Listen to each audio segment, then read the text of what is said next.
So today we're leaving my friend Townsley's house here in Ramrod Key, and we're heading out to there's a sand bar called Contents on kind of the Gulf side of the Keys.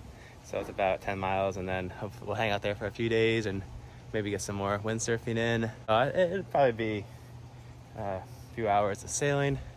Got the boat all ready to go. It's hard to leave this awesome setup. Thanks a bunch, Townsley, for setting me up here. Okay, so out the super narrow canal. Hopefully there's no boats coming because it's all one way. Squeezing out here.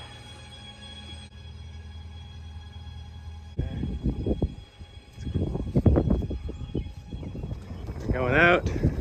Super shallow on this side. Very narrow channel.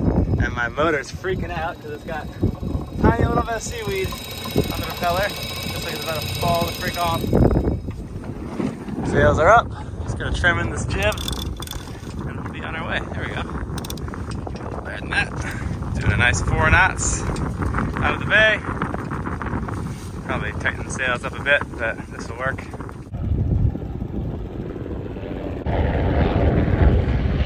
We are headed out of Niles Channel. We'll be going under this bridge, which claims a 40-foot clearance, so I think we'll make it under. And then we'll be headed to the Gulf side. And then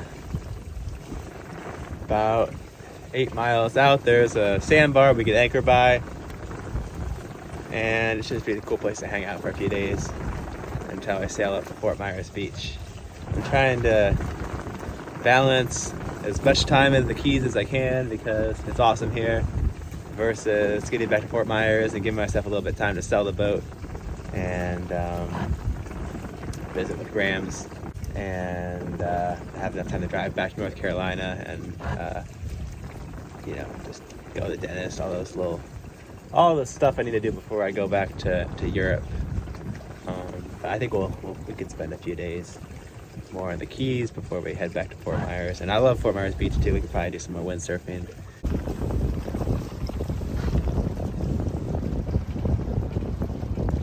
Here's Niles Channel's bridge. Man, this is gonna be close. Yeah, so that's a 40 foot. But we'll make it. We'll make it. We're gonna make it.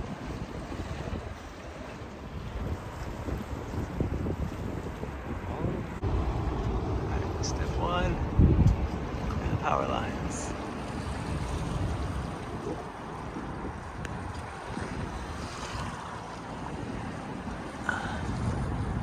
Made it.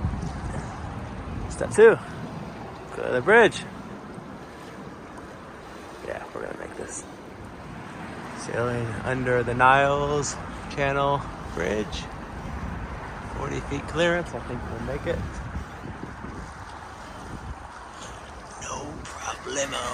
Oh, it's rubbing the antenna. Okay, we just barely made it. That was awesome. Well, I knew we were under 40 feet, so we were. Just the little antenna sticking up.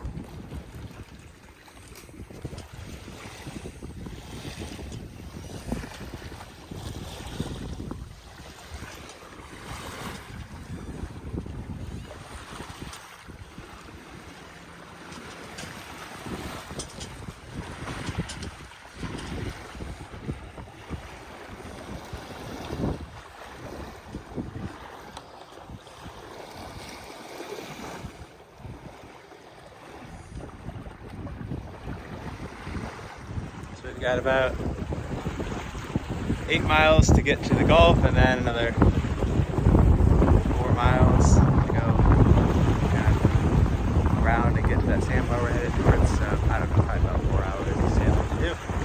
And we're moving along just nicely, about 3 knots. Can't really complain. Super clear water.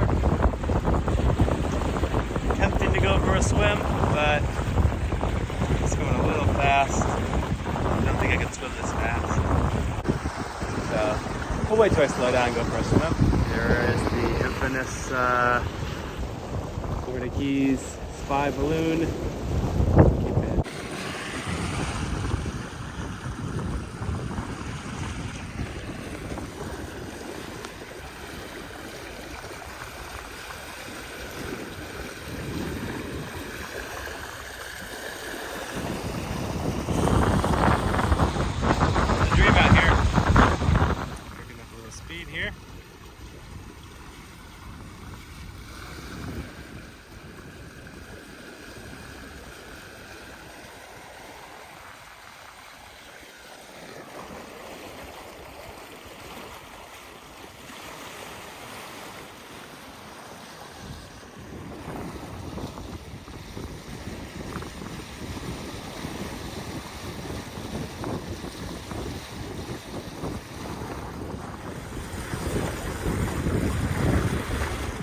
So I just jibed the boat at the main sheet. Ran right off its track. So a little stopper block ripped out, and unfortunately I lost the sliding stopper too. Bummer. But there is nothing I cannot fix. Although I got some lunch going on. It's more of that sausage I got left over. So let's take a look at the chart. Here's where we've gone. That's that Niles bridge that we just barely made it under. And then we'll just go out here. I'll try to take this little shortcut, and then we'll go over to this contents. It's supposed to be a cool sandbar at some point.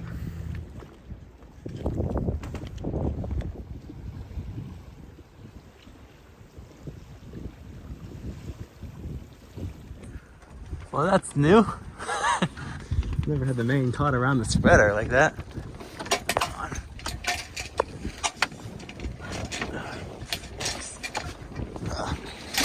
Over here. Just let it go like that. Stupid main. No! No, my umbrella! Oh no!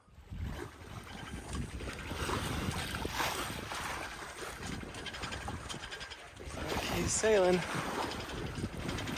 Ooh. Oh, there's a shallow spot there. Let's get off here. This tide is high. Looks like we're on the sand here. Let's just jump in real quick.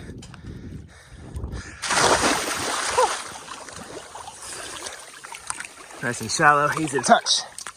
It's a nice thing about this boat if you ever go aground. Well, all right, let's turn it around and get it back in the deeper part of the channel. This is the medium high tide. There is actually a higher tide, so we probably could have made it at the very highest tide, but I mean, right now, it's not even up to my waist. And man, if we had just made it 100 feet further, we would have been okay into the Gulf, but maybe not. So we've got it off the ground now, so I just got to spin it around and we'll put the motor in and we'll make it back. Ah, it's so shallow. So shallow here. The charts here are useless. I just went aground again. It was supposed to be 10 feet of water. And I keep having to catch myself off with the anchor. I'm just kind of using a little motor to get it south because I don't go aground hard. Again. Okay, just dropped the anchor. I don't know, it looks like we're in about 7 feet of water. Just off the shore here. Nice lee shore here. And there's a little beach. I can rig up my windsurfer tomorrow. And I'm gonna do some hydrofoiling out here, I think. Took all day to get here, went aground way too many times. But yep, here I am in paradise. Let's start enjoying it. The next day, Townsley motored his motorboat over and met me out on the sandbar, and we kind of walked around and checked it out. It was pretty cool. And then I started yawning, I guess, and then I just did some more windsurfing. So we just pulled the anchor. We're sailing away from this. Had a great day here, just windsurfing all day. And now I'm headed back to Fort Myers just because the wind's gonna die if I don't. It's gonna die next week, so I'm gonna use it while we got it. And I'm getting kind of tired of all this windsurfing, getting worn out. Well, it's gonna be a broad reach all the way. So I'm just starting off with the stay sail, and then I think I can go pull out the jib too, now that we're moving. And we'll just sail through the night. I think we might get far enough offshore I can sleep for a few little naps. Autopilot's steering us. Tonight I'm gonna read Sailing into Oblivion by Jerome Rand. I met this guy in South Carolina, and he interviewed me for his podcast. He's done a pretty cool solo nonstop circumnavigation on his west sail. We're doing 5.8 knots. Sails are looking good. Okay, so let's pull the chart up again and heading to Fort Myers, of course, and this is where we're leaving from. And I don't know, maybe like 100 miles or so. Yeah, it looks like about it. We'll have to go a little past it because that bridge is out. Oh, and then here's the wind. So it looks like great wind today. And later in the week, the wind kind of turns against me, so I want to get as far as I can, obviously.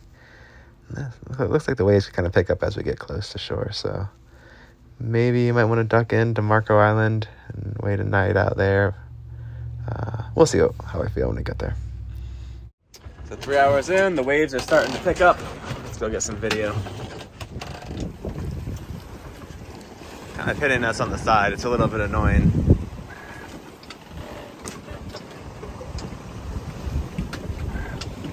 Can't really see them on the camera.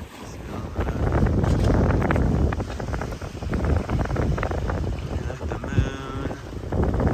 It's got a pepper bar. Autopilot's working okay now. I jived this once, but now it's okay.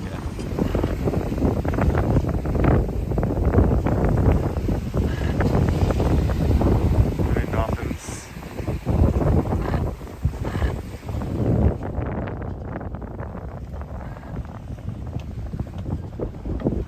Wind's here.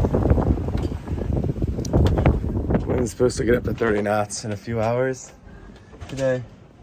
I'm debating trying to tuck into Big Carlos and wait it out until this afternoon.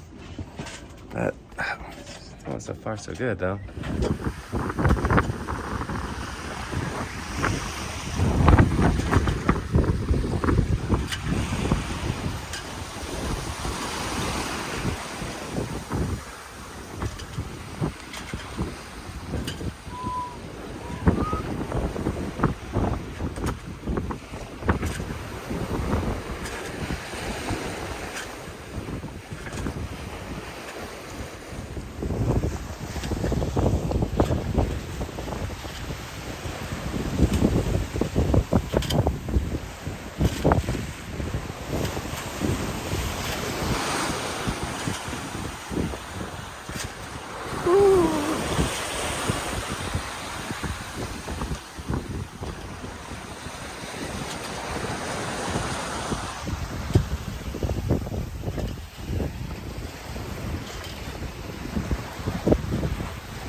Decided to skip the Marco Island stop because the waves aren't really all that big, and just carry on towards Fort Myers. We got about 33 miles, I think, till I get the island, and then I gotta go around the backside because the Big Carlos Bridge is still not opening, I believe.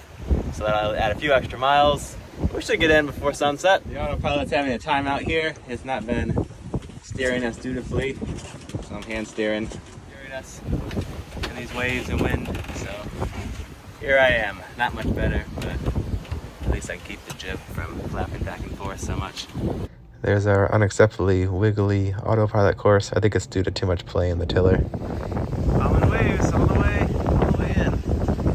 Not too bad.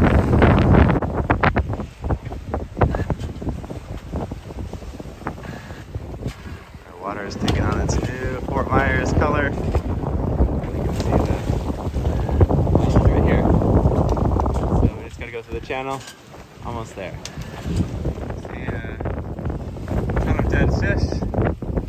There's 1, 2, 3, 4, 5. I guess it's red tide, maybe.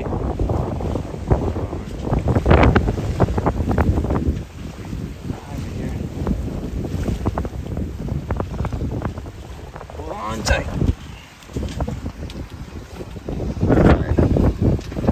Oh boy.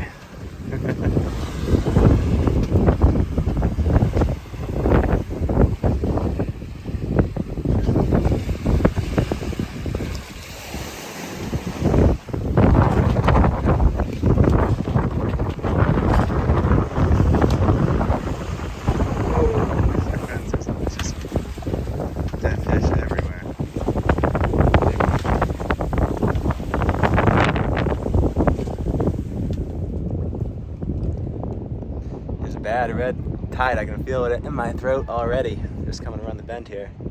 Oh, a strong smell like dead fish. Dead fish. Remember the cleanup that's gone on since last time I was here. Man, the red tide is rough. So, I'm gonna go to this bridge with the one battery I've got left. To all those people that say Janford style anchors are not sufficient, the Coast Guard uses them here in Florida.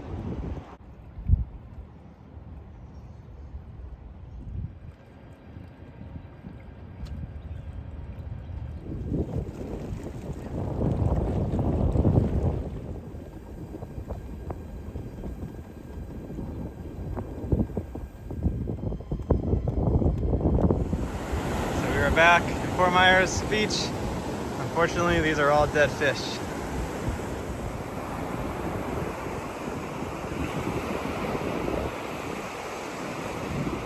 Now it's time to unload the boat. Packing my paddleboard full of stuff.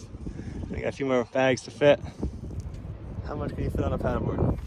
Now that I'm back in Fort Myers, got a new package. Let's see what we got. It is a Greasel power station. Thank you, Greasel, for sending me your power station. All right. So listen, I like this size one. It's nice so you can carry it around easier. And you got some AC power outlets, and you got USB ports, and they got the DC thing, and even got a USB-C. And oh, here we go. We got some solar inputs and shore power charger. So this would be good for a small little boat for camping. It's got a little flashlight on the side too. How do you think you turn that on? Light. Look at that. It's a flashlight too. So you could just carry this thing around and you got yourself a flashlight. I like it.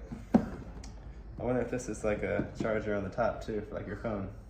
Now back on the boat, cleaning it up for the new owners. Looking pretty good. I went to a father-son duo, cool guys. The thing sold really fast. Everybody wanted it. So the reason for all these dead fish is what's called a red tide. And from what I understand, it's an algae bloom that occurs naturally, but it's probably gotten worse in recent years from agriculture runoff and stuff. But it produces a neurotoxin that kills all the fish, and it makes it really hard to kind of breathe and puts you in coughing fits and gives you kind of itchy throat. So it's not a pleasant time to be here when this is going on. Nothing's scooping up the dead fish. Cool. Here's a bit of an update. At the end of the street, they've really cleared out these houses here, and they're using this, our end of our canal, as like a base for some of the salvage work going on in the mangroves, and that's the toxic waste boat. I'm guessing they're pumping out fuel tanks and stuff into there. Thanks for watching. As you can see, I sold the boat. It sold really quick, in less than a day. I know a ton of people were interested. Sorry if you didn't get it. All I can say is there's plenty of good, cheap boats out there, or almost free boats on, Craigslist or Facebook marketplaces. Those are the places I usually go. So in the next video, I'm going to be I'll be driving up to Durham, and the video will be a 3D printing episode. So I got this company, Bamboo Labs, sent me the new 3D printer, and it's been awesome. I'm just kind of printing stuff for the boat and experimenting with it. So that's pretty exciting. And then from there, in a few days, I'm flying back to Amsterdam to pick up pickled herring. I'm super stoked to get back to her and sail down and around to the Mediterranean, and a whole season of sailing, another season of sailing waiting for us over there. Special thanks to all the patrons and supporters. Thanks for sticking with me. Glad to have your support so I can keep making these videos. I'll see you guys next time.